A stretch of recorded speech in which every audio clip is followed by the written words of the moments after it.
नमस्कार दोस्तों, wealth sky के एक और नए इंटरेस्टिंग वीडियो में आप सभी लोगों का स्वागत है। मेरा नाम है सुधीर और बात करेंगे इस वीडियो में हम निफ्टी एंड बैंक निफ्टी के बारे में। दोनों के चार्ट को अंडरस्टैंड करेंगे, समझने की कोशिश करेंगे कल से जो नया वीक स्टार्ट हो रहा है उसमें मार्केट किस तरीके से रिएक्ट कर सकता है और कल का ट्रेडिंग सेशन हमारे लिए कितना इंपॉर्टेंट रह सकता है, इस चीज़ को भी हम समझने की कोशिश करेंगे। तो जल्दी से इस वीडियो को स्टार्ट करते हैं। वीडियो स्टार्ट करने से पहले सबसे पहले बात कर लेते हैं करेंटली अगर हम निफ्टी की लास्ट क्लोजिंग देखें तो 19,428 पे आई थी और बैंक निफ्टी की अगर हम क्लोजिंग देखें तो वो आई थी हमारी 44,200 पे।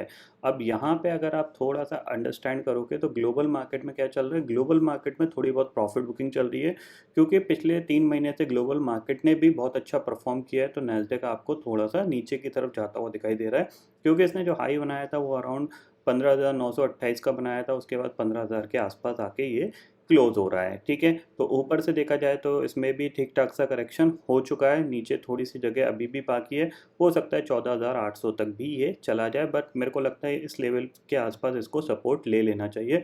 बट हाँ, ये इमीडिएटली बाउंस करेगा, इसके चांसेस थोड़े से कम है, बट हो सकता है कि ये जो मंथ है इसमें ये कंसोलिडेशन टू नेगेटिव साइड पे रिएक्ट कर सकता है। ठीक है, इतना समझ में आ गया। और नैस्डैक क्योंकि काफ़ी अच्छा चला हुआ है, ऑलमोस्ट पिछले 3 महीने में 30% चला हुआ था, तो इसकी वजह से इसमें थोड़ी बहुत प्रॉफिट बुकिंग आना तय थी। और अगर हम डाउ की बात करें तो डाउ ठीक ठाक सा ही कामकाज कर रहा है क्योंकि आप देख सकते हो हायर लेवल पे ही इसने कंसोलिडेशन करना स्टार्ट कर दिया है। फिर कंसोलिडेशन का ब्रेकआउट आएगा तो आपको पता है कि एक अच्छा खासा मूव यहाँ पे बन सकता है। बट डाउ को छोड़ते हैं, हम अपने मार्केट की बात करते हैं। तो हमारे मार्केट में क्या चल रहा है उसको अंडरस्टैंड करते हैं। तो सबसे पहले ऑप्शन चेन डाटा को देखते हैं। 19,500 की कॉल पे यहाँ पे ओपन इंटरेस्ट बढ़ता हुआ दिखाई दे रहा है, 81 लाख का ओपन इंटरेस्ट दिख रहा है यहाँ पे। और 19,500 की पुट पे 52 लाख का ओपन इंटरेस्ट दिख रहा है। यानी अब इस पर्टिकुलर सीरीज के लिए सबसे इंपॉर्टेंट लेवल आपके पास 19,500 ही है। 19,500 के ऊपर जब तक नहीं निकलते हैं तब तक आप नेगेटिव हो। ठीक है, इतना आपको समझ में आ गया।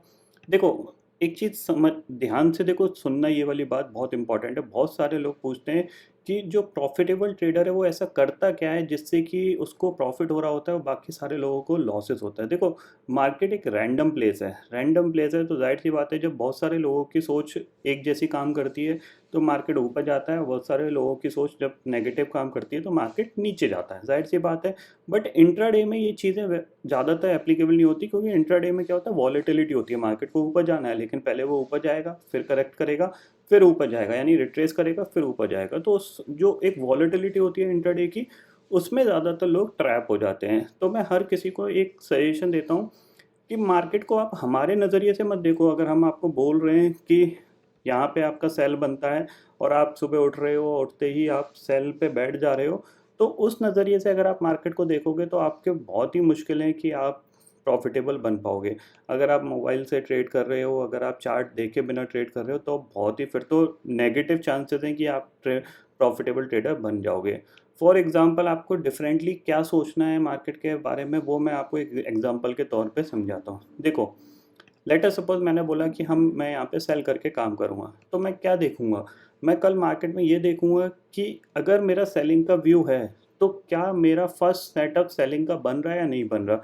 तो फर्स्ट सेटअप सेलिंग का मतलब क्या है कि 1 मिनट के हाई और लो पे मार्केट खुला, खुलने के बाद इसने पहले हाई को ब्रेक किया, फिर ये नीचे आने लगा, तो मैं इसको ज़रूर सेल करूँगा, सिंपल सी चीज़ है। या मार्केट ने लो तोड़ा, लो तोड़ने के बाद 5 मिनट के लो के नीचे ट्रेड करने लग गया, तो हो सकता है कि मैं सेल ना करूँ। क्यों? क्योंकि दोनों कंडीशन अलग है। इस कंडीशन में क्या है, मार्केट ऊपर से नीचे आ रहा है तो मार्केट के पास अच्छी खासी जगह होगी गिरने की। बट इस कंडीशन में क्या है, मार्केट हो सकता है नीचे खुला है, खुलने के साथ फिर नीचे गया, फिर और नीचे जा रहा है, तो हो सकता है उतनी जगह ना बचे गिरने की, जिससे कि मेरे को हो सकता है ट्रैप हो गया। यानी इस कंडीशन में तो मैं अपनी जो क्वांटिटी ट्रेड करता हूँ वो क्वांटिटी ट्रेड करूँगा, इस कंडीशन में अपनी क्वांटिटी थोड़ी सी कम कर दूँगा। क्यों? क्योंकि यहाँ पे ऑलरेडी मार्केट एक अच्छा गेन शॉर्ट साइड वालों को दे चुका है, उसके बाद ये नीचे जा रहा है तो हो सकता है ये साइडवेज भी चला जाए या फिर बाउंस भी दिखा दे। तो दोनों कंडीशन वेरी करती है। तो इस तरीके से आप अपने आप को थोड़ा-सा अपग्रेड करो, अपनी थिंकिंग को थोड़ा-सा चेंज करो टुवर्ड्स द मार्केट, तो आपको काफ़ी अच्छा समझ में आएगा। ये नहीं है कि किसी ने वीडियो बनाया और लेवल दे दिए कि ये लेवल पे मैं बाय करूँगा, ये लेवल पे सेल करूँगा, लेवल आ गया, आपने वहाँ पे बाय कर लिया, सेल कर लिया, बस। ये कोई ट्रेडिंग नहीं हुई, ये सिर्फ़ आप क्या कर रहे हो, दूसरे के व्यू के हिसाब से आप अपने आप को एक ट्रेड में फंसा रहे हो और उसके बाद आप जब पूरे दिन उसी ट्रेड में, जैसे किसी ने बोल दिया कि मैं सेल करूंगा, भले मार्केट ऊपर जा रहा है, ज़्यादातर लोग क्या है, सेल करते रहेंगे। क्यों? क्योंकि उसने बोला है, ठीक है ना। जब हम जैसे लोगों ने अगर सेल के लिए बोला है और आपको ये लग रहा है कि मार्केट ऊपर जा सकता है, तो आप डेफिनेटली अपने व्यू पे स्टिक हो। जब तक आप अपने व्यू पे स्टिक नहीं होगे तब तक आप थोड़े से प्रॉब्लम में रहोगे और आपको प्रॉफिट आने में बहुत टाइम लगेगा। फिर आप स्कैल्पिंग ही करते रहोगे, बड़े प्रॉफिट के लिए कभी नहीं मार्केट में बैठोगे। और जब तक आप बड़े प्रॉफिट के लिए मार्केट में नहीं बैठोगे तब तक बहुत बहुत ही कम चांसेस है कि आप प्रॉफिटेबल आ पाओगे। ब्रेक इवन रह सकते हो, नेगेटिव ही रहोगे ज़्यादातर चांसेस, क्योंकि थोड़ा सा जब आपका प्रॉफिट नहीं बढ़ता है तो आपका क्या होता है, जो आपकी ब्रोकरेज हो गई, कॉस्ट हो गई, ये सारी आपको मिला मिलू के थोड़ा सा आपका अकाउंट ड्रॉ डाउन के फेस में ही रहता है, ठीक है ना। तो थोड़ा सा आप मार्केट को थोड़ा सा डिफरेंट एंगल से देखने की कोशिश करो। लोग वीडियो डालते हैं, उन वीडियो से आपको हेल्प बहुत ज़्यादा मिलेगी, क्योंकि एक व्यू क्लियरिटी के साथ मिलता है कि सामने वाले लोग क्या सोच रहे हैं मार्केट के बारे में। तो उससे काफ़ी अंडरस्टैंडिंग मार्केट की मिलती है। बट व्यू आपको अपना बनाना चाहिए और हमेशा अपने व्यू के हिसाब से मार्केट में ट्रेड करना चाहिए। अगर सामने वाले व्यू के हिसाब से भी आप ट्रेड कर रहे हो तो आप अपने लॉजिक, अपनी स्ट्रेटजी में वो पार्ट देखो कि अगर किसी ने सेलिंग के लिए बोला है तो मेरे को सेलिंग का व्यू रख के अपनी स्ट्रेटजी की एंट्री देखनी है। अगर एंट्री मिलेगी तो मैं ट्रेड करूँगा, एंट्री नहीं मिलेगी तो नहीं करूँगा, ठीक है। ये एक टिप थी जो आपके काम आ सकती है अगर आप इसको फॉलो करते हो। अब बात कर लेते हैं मार्केट की। तो देखो, कल के दिन के हिसाब से अगर देखा जाए तो मार्केट काफ़ी इंटरेस्टिंग स्टेज पे है, क्लोज हुआ है। एक तो 19,500 के नीचे क्लोज हुआ है। दूसरी चीज़, अगर ये मंथ देखोगे तो पिछले 4 महीने से हमने बहुत अच्छा बुल रन दिखाया था और अब हमने थोड़ा सा करेक्शन देना स्टार्ट किया है। तो हमारे लिए क्या है, निफ्टी के लिए सबसे इम्पोर्टेंट लेवल है अभी जो फिलहाल दिख रहा है वो है 18,921 का। और इसके बाद जो इम्पोर्टेंट लेवल होगा वो कौन सा होगा, वो भी मैं आपको यहाँ पे अभी बताऊंगा। ये सबसे इम्पॉर्टेंट लेवल है क्योंकि यहीं से ब्रेकआउट हुआ था, तो ये दोबारा से टेस्ट हो सकता है अगर थोड़ी बहुत ग्लोबल मार्केट में और नेगेटिविटी बढ़ती है।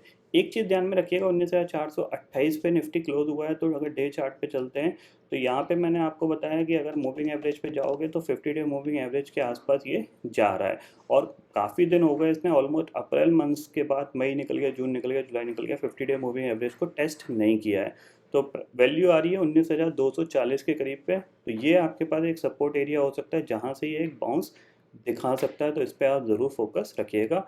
और मोस्ट प्रॉब्ली ये जो सेलिंग है वो इस लेवल तक जा सकती है, ठीक है। 15 मिनट टाइम फ्रेम में चलते हैं तो यहाँ पे आप देखोगे तो निफ्टी के लिए देखो सेलिंग तो आ रही है बट एक सस्टेनेबल कांस्टेंट सेलिंग नहीं आ रही है। तो ये जो इम्पोर्टेंट लेवल है यहाँ से ये सेलिंग के लिए जा सकता है। तो थोड़ा सा ये आपके लिए एक इम्पॉर्टेंट लेवल होगा, इसके आसपास जाता है तो ये जो पर्टिकुलर एरिया है आपके लिए एक सपोर्ट का काम कर सकता है, 19,250 से लेके 19,300 का, ठीक है। जब तक 19,500 के ऊपर नहीं निकलता तब तक ये नेगेटिव ही है। आपको सेलिंग साइड पे ही रहना चाहिए, 19,500 का आपका स्टॉप लॉस होना चाहिए। ये पॉइंट आपको ध्यान में ज़रूर रखना चाहिए। 19,500 के ऊपर कामकाज करना स्टार्ट कर दिया तो फिर हम एक्सपेक्ट कर सकते हैं कि थोड़ी बहुत बाइंग आ सकती है। बट जब तक 19,500 के नीचे कामकाज कर रहा है तब तक ये नेगेटिव ही है, क्योंकि लास्ट ट्रेडिंग सेशन में इसने 19,500 को क्रॉस नहीं कर पाया। तो this is the big advantage, big disadvantage, advantage कह रहा हूँ, बिग डिसएडवांटेज है मार्केट के ट्रेंड के लिए। क्योंकि यहाँ से ट्रेंड क्या है आपका, नेगेटिव बन चुका है, ठीक है ना। आप देख रहे हो यहाँ पे कंटिन्यूसली मार्केट क्या कर रहा है, लोअर लो लोअर हाई का फॉर्मेशन बना रहा है। आप देख सकते हो यहाँ से इसने करेक्शन दिखाया, फिर एक पुल बैक हुआ, फिर एक करेक्शन में लो, नया लो बन गया, फिर पुल बैक हुआ, फिर एक करेक्शन में नया लो बन गया, फिर ये पुल बैक और अब ये दोबारा से सेलिंग में जा रहा है। और प्रीवियस हाई को इसने अभी तक क्रॉस नहीं किया है। तो इसका मतलब क्या है, जो डाउन ट्रेंड है वो यहाँ से स्टार्ट हो चुका है। जब तक ये नया हाई नहीं बनाएगा, मतलब प्रीवियस हाई को क्रॉस नहीं करेगा, तब तक ये नेगेटिव ट्रेंड में ही है। ये पॉइंट ध्यान में रखना। और जिस दिन भी ये इसने 19,250 के नीचे क्लोजिंग दी तो फिर ये ट्रेंड और ज़्यादा नेगेटिव हो सकता है, ठीक है। निफ्टी का समझ में आ गया आपको। बैंक निफ्टी का देख लेते हैं। तो बैंक निफ्टी के लिए जो अब इम्पॉर्टेंट लेवल है वो यही है आपको कि 43,400 का। जैसे इसने 44,000 ब्रेक करे तो थोड़ा सा आप अपना बड़े प्रॉफिट के लिए इसको चेस करिएगा और 44,600 आपके लिए नेक्स्ट टारगेट हो सकता है। मुझे लगता है कि यहाँ पे एक कैंडल थोड़ी सी ग्रीन बन सकती है, यहाँ पे एक तरीके से ग्रीन बन सकती है, देन उसके बाद ये इसको ब्रेक करेगा तो एक अच्छा प्रॉफिट यहाँ पे मिलेगा। अगर इसने फॉलो अप में ब्रेक कर दिया तो चांसेस वेरी हाई कि ये उतना, मतलब उतना आपको गेन ना दे, क्योंकि हो सकता है गैप डाउन वगैरह में एक शार्प सेलिंग आए, उसके बाद मार्केट रिकवर हो जाए। तो यहाँ से अच्छी चीज़ क्या है कि यहाँ पे एक ग्रीन कैंडल बन जाए, 1-2 दिन यहाँ पे टाइम पास करे, देन उसके बाद ब्रेक डाउन करेगा तो बहुत अच्छा सेटअप यहाँ पे निकल के आएगा। ठीक है, बैंक निफ्टी के लिए समझ में आ गया। अब यहाँ पे देखो बैंक निफ्टी के लिए 15 मिनट टाइम फ्रेम में चलते हैं, तो एक चीज़ ध्यान में रखिएगा कि बैंक निफ्टी के लिए जब तक 44,500 के ऊपर नहीं जाता है तब तक ये क्या है, नेगेटिव है और नेगेटिव साइड पे ही आपको सोचना है। ठीक है, जब तक 44,500 के ऊपर नहीं जाता तब तक आपका व्यू नेगेटिव ही होना चाहिए। जाहिर सी बात है, आज के लो के जो प्रीवियस डे का लो था इसके नीचे निकलेंगे तो हम सेल करेंगे, और सेल का जो टारगेट होना चाहिए हमारे पास, पहला तो 44,000 होना चाहिए। 44,000 के नीचे गए तो फिर हम हमारा 43,750 का टारगेट यहाँ पे लेके चलेंगे, और 750 के नीचे गया तो फिर आपका 43,500 के टारगेट ये सारे ओपन होते हुए दिखाई देंगे आपको। बस सेलिंग जो है वो धीरे धीरे आ रही है, तो थोड़ा सा आपको अपनी सेल साइड की पोजीशन में बैठना पड़ेगा, तभी आपको यहाँ पे प्रॉफिट मिलेगा। ठीक है, तो बैंक निफ्टी समझ में आ गया, निफ्टी समझ में आ गया, ग्लोबल मार्केट मैंने ऑलरेडी आपको बता दिए हैं, इंपॉर्टेंट लेवल आपको बता दिए हैं जो आप नेक्स्ट वीक में ट्रैक कर सकते हो, उनके आसपास जाता है तो आप अपनी पोजीशन को अपने अकॉर्डिंगली स्विच कर सकते हो कि कब आपको बाय करना है, कब आपको सेल करना है। तो ये सारे पॉइंट आपको यहाँ पे क्लियरली समझ में आ गए होंगे। तो आई होप दोस्तों ये पर्टिकुलर डाटा आपको समझ में आ गया होगा। दोस्तों फिलहाल इस वीडियो में इतना ही है। आई होप ये वीडियो आपको पसंद आएगा। वीडियो पसंद आता है तो लाइक और शेयर ज़रूर करिएगा, और चैनल को जो सब्सक्राइब कर लीजिए, क्योंकि मैं सुधीर लेके आता हूँ हर दिन आपके लिए नए नए वीडियो। इसी के साथ शुक्रिया दोस्तों, जय हिंद।